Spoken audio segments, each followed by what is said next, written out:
Yo, yo, yo, hello, and welcome to another GridIron Gains where we empower athletes with the business of sports. I'm your host, TonytheTycoon, and today's episode is titled College Athlete Pay, Win or Lose. So in the next 15 minutes, we'll break down a game-changing development in college sports that athletes can finally get paid by their schools. We'll explore the latest NCAA settlement in its key details and discuss what it means for different athletes in schools. We're going to update you on the new laws that are in the works. We'll also share some practical advice for athletes and the parents. It's important for you guys to be educated as well. Plus, we'll have a financial literacy spotlight on the surprising wealth tool for athletes. All right? And then after we're done with that, we're going to wrap up with an inspirational call to action. And so the tone for today's message is going to be insightful, it's going to be confident, it's going to be empowering. So, with that being said, let's dive in. All right, with that being said, the key developments on the NCAA settlement. The amateur era ends, guys. A few days ago, a federal judge approved a landmark settlement in the antitrust case for the House versus the NCAA. And what it did is it ended the NCAA's 120-year-old amateurism model. Now, this multi-billion-dollar settlement opens the door for colleges to share revenue directly with the student athletes for the first time in NCAA history. NCAA President Charlie Baker hailed it as the pathway to begin to stabilizing college sports. And it's a huge step forward. $2.8 billion payout. This settlement is roughly around that, right, over the next decade. So it's over the next 10 years. So what does that mean? Well, first off, thousands of former Division I athletes from 2016 to 2024 will receive back pay for the money they could have earned from their name, image, and likeness, or as you commonly know, NIL, right, during those years. Unfortunately for guys like me, we're not getting it. But these are the essential damages for when the NCAA rules barred them from making NIL income. Now, it's a long-awaited win for past players who missed out, so schools can pay directly starting July 1st. Colleges can begin cutting checks to the current athletes as part of a regulated revenue sharing program, and each Division I school can pay its athletes up to roughly around $20 million. I think it's like $20.5 million in the first year. Now, what's going to happen is that cap will rise by at least 4% each year going forward. So this money is in addition to scholarships and existing benefits. It's not a replacement. So in other words, athletes will still be able to get their tuition, their room and board. All of that will still be covered. And now they can receive a share of the sports revenue that they help generate, right? Or rightfully so. So we'll give it up for that. I'm happy for these guys. But there is a new rule oversight. So we all know with the new system comes new rules. So the NCAA and major conferences are setting up a college sports commission to basically oversee the payments in the NIL deals. Now, they've even hired a couple of independent firms to create like a clearinghouse NIL like Go type of situation. So they'll review the endorsement deals that are over $600 and flag any that exceed an athlete's fair market value, whatever that means, right? To crack down on basically the boosters that are doing the pay-for-play schemes so that they can ensure that the pay system is fair. And what we're seeing basically, guys, in a nutshell, is that the Wild Wild West aspect of NIL is over, right? But this does have implications for the athletes in the schools, right? For instance, the big sports versus the small sports, right? This settlement isn't about, equal payout for everyone. It's going to heavily favor the major revenue sports. So most schools are going to have to plan to allocate the new payment pool following the settlement's formula. So you're talking about roughly 75% of the money is going to go to football players. That's what the breakdown looks like. 15% is going to go to basketball, 5% to women's basketball, and the remaining 5% split is going to be among all the other sports. So this means that if you're a football player at a big program, you stand to gain a significant share amount. And we're seeing that. Guys are getting paid millions of dollars. Men and women's basketball players will also see some direct pay. But the athletes in the smaller sports like swimming and track and soccer, et cetera, they're going to get basically like the silver pie under this formula, man. Like some of the big schools, they might even, cut some of that, and lean it more towards the football-based revenues each sports bring in. So you could potentially have 85% of that going to the football team alone. So, win or lose, that's what the revenue looks like. But there are some things that are happening in place as it pertains to the stars and the backups and the walk-ons, right? Because another question is, how will that money be divided within the team, right? So the schools are basically trying to figure out how they're going to split up this cap, right? Kind of like they have in the NFL. It's a $20.5 million cap among all athletes. So it could very well mean like the scholarship players get, roughly like an equal stipend, maybe tiered amounts based on the role. Those details will vary by school. But the good news is that even the backup role players on the team can now receive some pay because that wasn't happening, right? Whereas before, they really weren't getting anything beyond their scholarship. So, however, everyone that comes out, everyone's not going to come out ahead, guys. The walk-on players who aren't on scholarship, they're going to face a tougher road to keep the budgets manageable. The settlement imposes new roster limits for team size. Like, I'll give you an example. So the football roster would be capped at 105 players, which is about 20 fewer spots than some teams carried before. So initially there were some fears that almost about 5,000 athletes across all sports might be cut due to these limits. But thankfully, the judge demanded a compromise that current athletes can be grandfathered in, meaning that, the schools don't have to cut existing walk-ons immediately. They can exceed the new roster cap until those players finish their eligibility. So that's pretty dope, right? But going forward, what's going to happen is it's going to be harder for extra players to join the teams if they're over the limit. So basically, if you are like a marginal walk-on player, the new era might limit your opportunities. And that's a potential downside of this big win, on the pay aspect. And, for every action is what they say equal and opposite reaction. That's what we're seeing. And so it's going to affect big schools and small schools. The impact is going to vary, of course, based off of size and resources.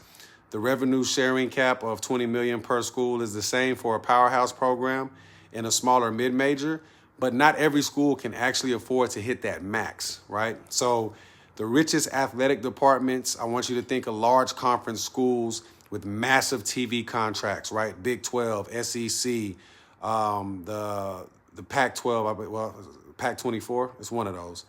They're basically going to have to pony up a full amount to stay competitive in recruiting. And so less wealthy programs are going to struggle to pay anywhere near that cap.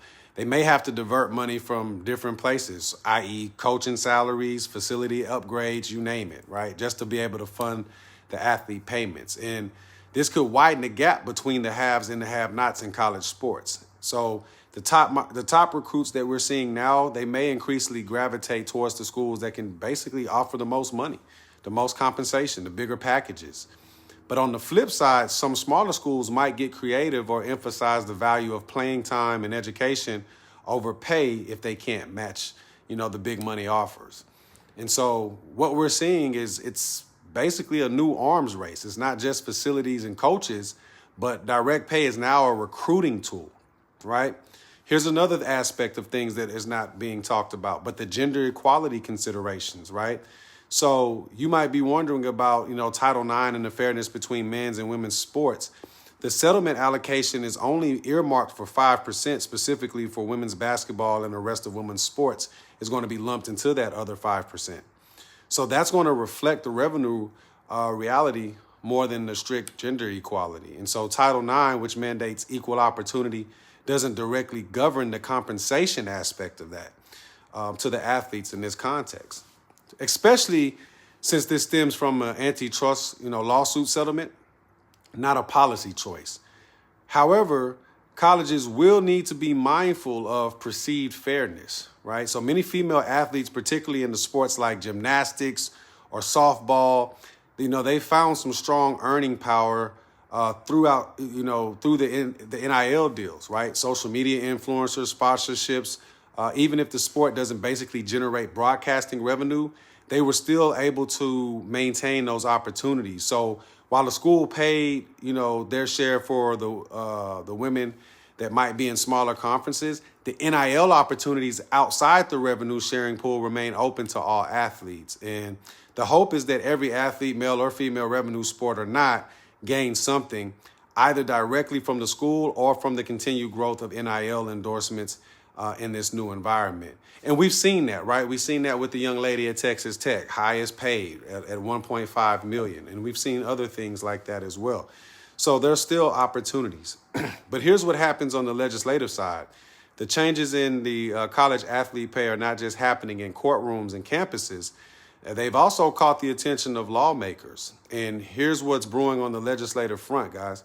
The state laws is like a patchwork of the rules. So over the past few years, you had different states that had passed their own laws about NIL and athlete compensation, that basically led to a patchwork of regulations. For instance, like Texas recently enacted a law that goes beyond traditional NIL. It allows universities to pay athletes directly up to the same $20.5 million per year limit using NIL contracts as the vehicle.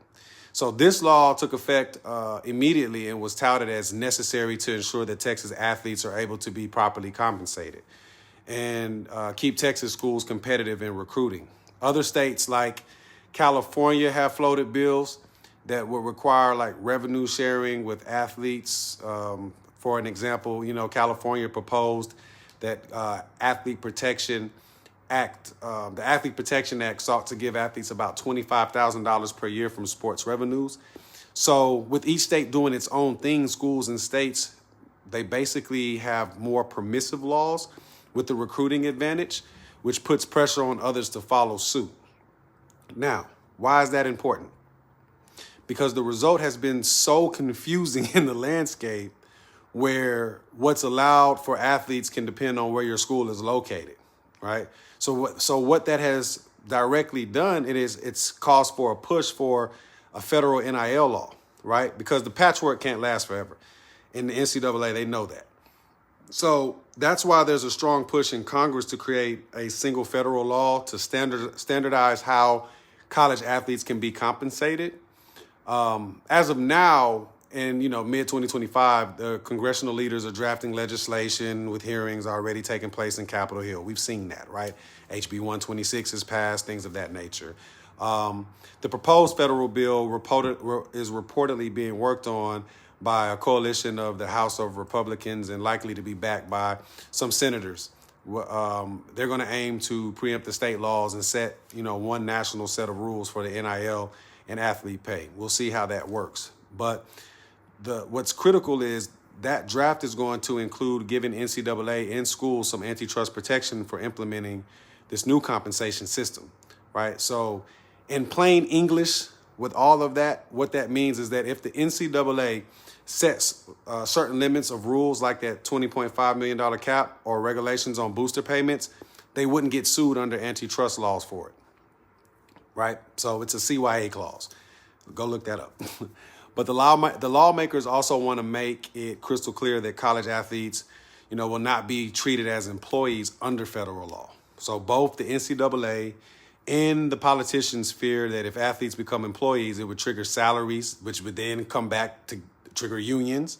And then it'll be a whole cascade of different changes that could basically be underneath the guise of professionalized college sports, or even further, that's something that they're trying to avoid. So with the recent political shift, efforts by groups like the National Labor Relations Board are trying to classify athletes as employees. That's lost momentum, guys. That's not happening.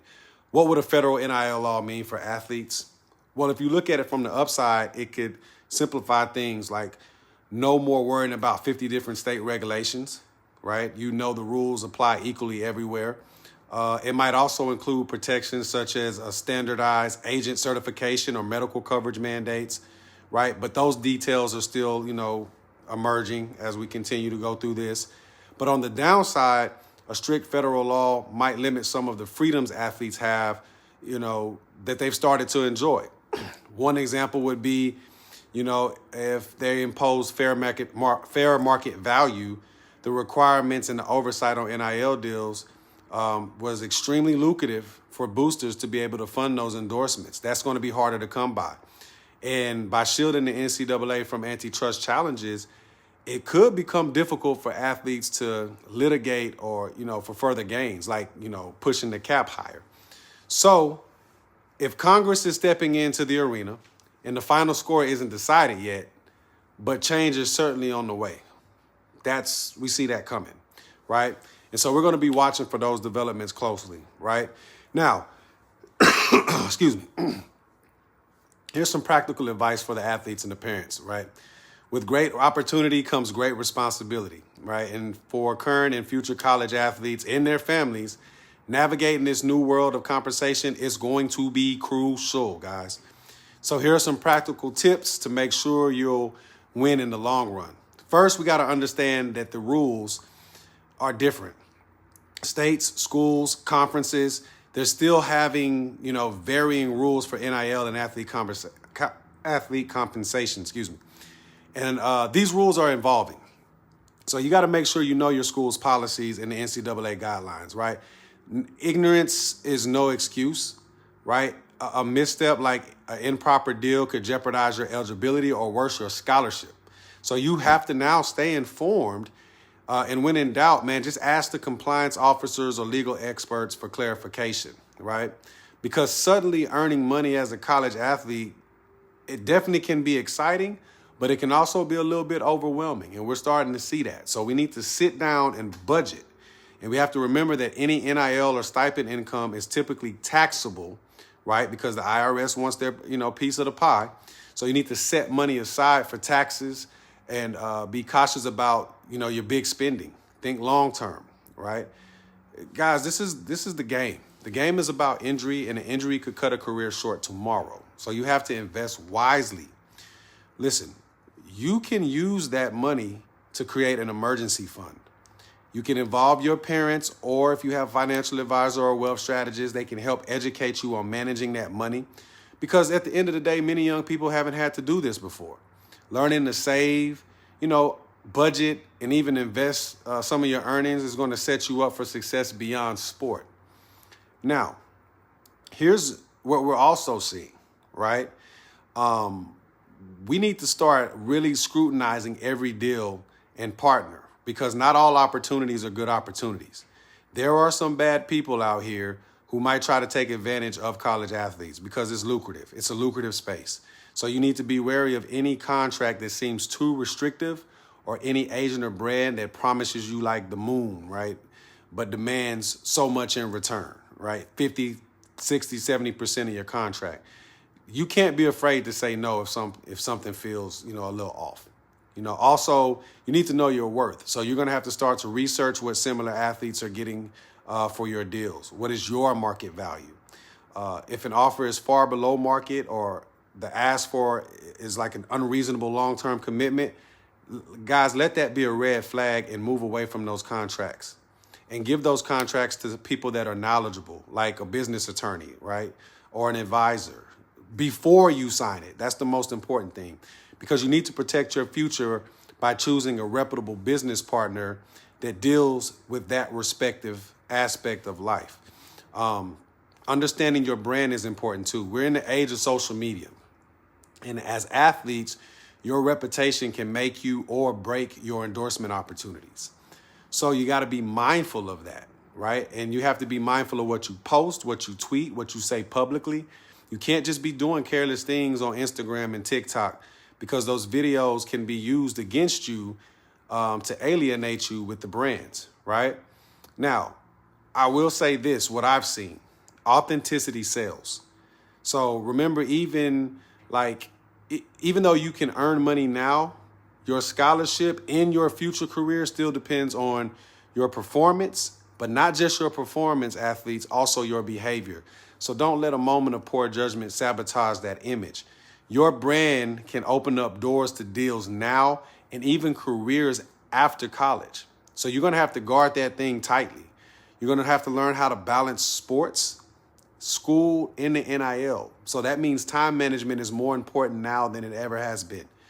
Like pursuing NIL deals or promoting yourself can feel like a second job, but academics and athletics come first. Very few college athletes go pro, and even those who do have relatively short careers, right? So that degree and that education is going to set you up for life after sports. You need to continue to attend those classes and take that work seriously. Do your coursework. Don't sacrifice long-term academic goals for short-term money, ladies and gentlemen. You got to find a healthy balance. And maybe that looks like you set aside specific hours each week for NIL activities, right? Content creation, meet and greets, etc. But it doesn't detract you from your training or your studying time. Families, y'all can help the student athletes by making sure they just keep the perspective and manage their schedule. So don't lose sight of while you're in college. An athletic scholarship means that an education it is the most important thing in an athletic achievement. You can use that later on in life. You have a small window to play, but you have a long window to live. So there's a new landscape, and this landscape is a little bit complex, right? But the NIL advisor can review contracts for you guys to ensure they're fair and the NCAA is compliant, right? You can leverage financial planners. You can leverage accountants to help with tax planning and investing. Many schools now have NIL coordinators or workshops, so you can take advantage of those resources, right? And absolutely, hiring a professional is going to cost you money, but I want you to think of it as an investment to avoid bigger losses from a bad deal or legal trouble. Like even like if you have a trusted coach or mentor that can provide some sort of guidance and help you make informed decisions, you don't have to be an expert like in marketing and law and all of that, like finance, and you don't have to be an expert in that, right? That'll come over time, but that's the importance about building a support team to help you navigate these new opportunities, right? So if you follow those practices, and the athletes and their families will be able, then the athletes and their families will be able to maximize on the benefits of the new NIL era while avoiding its pitfalls. It's all about being smart, guys, and being proactive. Now, speaking of being smart with money, I want us to shift to the financial literacy spotlight aspect, right? Because this, to me, is one of the most important things of understanding what to do with this cash, right? So now I'm going to throw this in there, and I want y'all to stay with me. Don't let me lose y'all now, right? But cash value life insurance. Now, this is completely different. And look, don't tune me out, all right? We're not here to talk, like to sell you a policy or anything. I just want to explain a financial concept that some pro athletes and other savvy individuals use, right? Cash value life insurance. This is a type of permanent life insurance, like a whole life or a universal life, whichever which way you go, that doesn't just pay a death benefit to your family someday. It builds a savings component. That's the cash value aspect. Now, why is that important? Because you can tap into that while you're alive, right? So here's why it might be relevant to athletes. If you're looking to build long-term wealth safely, when you start earning significant money in your late teens or early 20s through NIL deals or, even pro contracts, right? You have a unique challenge. How do you make that money last a lifetime? Cash value life insurance is just one tool that forces you to save for the long haul, right? It's a portion of your premium that goes in an account that grows over time. That growth is typically tax-free, which is a big advantage for you. You don't have to pay taxes on the interest or the gains each year. Each year that money is compounding, like you would if you were investing in a normal investment account. So you guys might have heard of like 401ks or the IRA, right? The difference between cash value life insurance and that is that there's no age restrictions on when you can access the money. So you don't have to wait till 59 and a half to get penalized for using that. You can borrow against your cash value, or sometimes you can withdraw it to use it for anything. Now, here's the thing. I wouldn't withdraw it. I would borrow against it, right?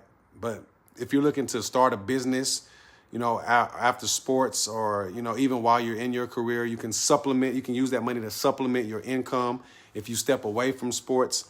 It's protection and stability for you. Because at the end of the day, as an athlete, your income might be high, but it's for a short period of time. And then when that career ends, that's it. So what happens is that cash value life insurance can act as a safety net. So the first thing is it provides a death benefit. So heaven forbid anything happens to you, you can, financially protect your loved ones, right? That's what everybody knows it as. But even beyond that, this cash value is going to act like a low risk savings pool, right? So like whole life policies, for example, often have guaranteed minimum growth rates, right? You're going to also potentially earn dividends. Now, most insurance companies pay dividends, so there's that. But you got to make sure that you're dealing with a participating policy. That's going to increase that cash value. And it's generally more stable and conservative than investing all your money in the stock market or more volatile assets.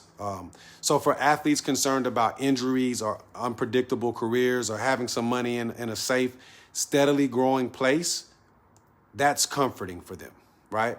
Now, I want you guys to consider some of these things when it comes to cash value life insurance. It's not a get rich quick scheme, guys, or something that just yields huge returns overnight. In fact, it does take time, right? It takes time to build substantial cash value. There are also costs. Insurance isn't free, right? So you have to understand that there are premiums and there are fees that are within the contract in the early years, but that just means that these policies usually don't make sense unless you're committed for the long term, often 10 to 15 years, right? So also, if you try to cancel or cash out too early, you could face what's called surrender charges, and that's going to eat into your money. Because I'm going to give y'all the real. I'm going to give y'all everything. So this is a strategy, right? It's the most suitable for athletes who have enough income to comfortably pay the premiums and who want a portion of their money in a protected, slow growth bucket. That's what this is about. It's like if you're looking at races, it's the tortoise and the hare race. You know what I mean? Slow and steady wins the race, but it is very dependable. There's going to be another perk, right? So in some states, cash value life insurance is shielded from creditors or lawsuits. So that could be appealing to high profile athletes who worry about being targeted financially. And that's going to be another added layer of asset protection as well. So here's the reality of everything. If you're an athlete or the parent of one, and you're thinking about a long-term financial plan, you need to consider what that looks like and talking to an insurance agent about cash value life insurance, right? Because it might not be right for everyone, but it can be a powerful tool when used correctly, alongside, traditional investments as well as non-traditional investments, right? The key to all of this is just education. That's really what I want to get across. Understanding how things work, what is the cost, what are the benefits, because financial literacy, it's as important as physical training in the long run, right? It's part of winning off the field. So there's going to be a call to action tonight, right? As we wrap up this episode of GridIron Gains, the question still remains, college athlete pay. Is it a win or is it a loss? And the truth is, it's up to us. It's up to you. It's up to the athletes. It's up to your support networks. You have to shape this new era into a winning game plan. These opportunities that are on the table today, from NIL deals to direct pay from schools, were hard fought for and long overdue. You guys deserve it, right? You have to embrace them, but you got to do so with wisdom. You have to stay informed about your rights and the change in the rules. You got to stand up for your fairness, right? For yourself and for your teammates. You want to make sure that you invest in your future, both financially, but also in your education. So parents and mentors, continue to guide and advocate for these young athletes. Please, please, please, because their journey is just beginning, right? So now your playbook for success has so many more pages: legal, financial, personal branding. It's not just play diagrams anymore, guys. But don't be intimidated, be empowered. The same dedication that drives you to excel in sports can drive you to excel in life's bigger game. You got to speak up, you got to seek knowledge, and don't settle for anything less than what you deserve. You have to remember, you're not just players in the game. You're stakeholders in a billion-dollar industry, and your voice does matter. So here's my call to action tonight. I want you guys to take control of your own narrative. Whether you're a high school athlete dreaming of being on the big stage, or you're a college senior weighing your next steps, or you're a parent cheering in the stands, you have to commit to learning about the business side of sports.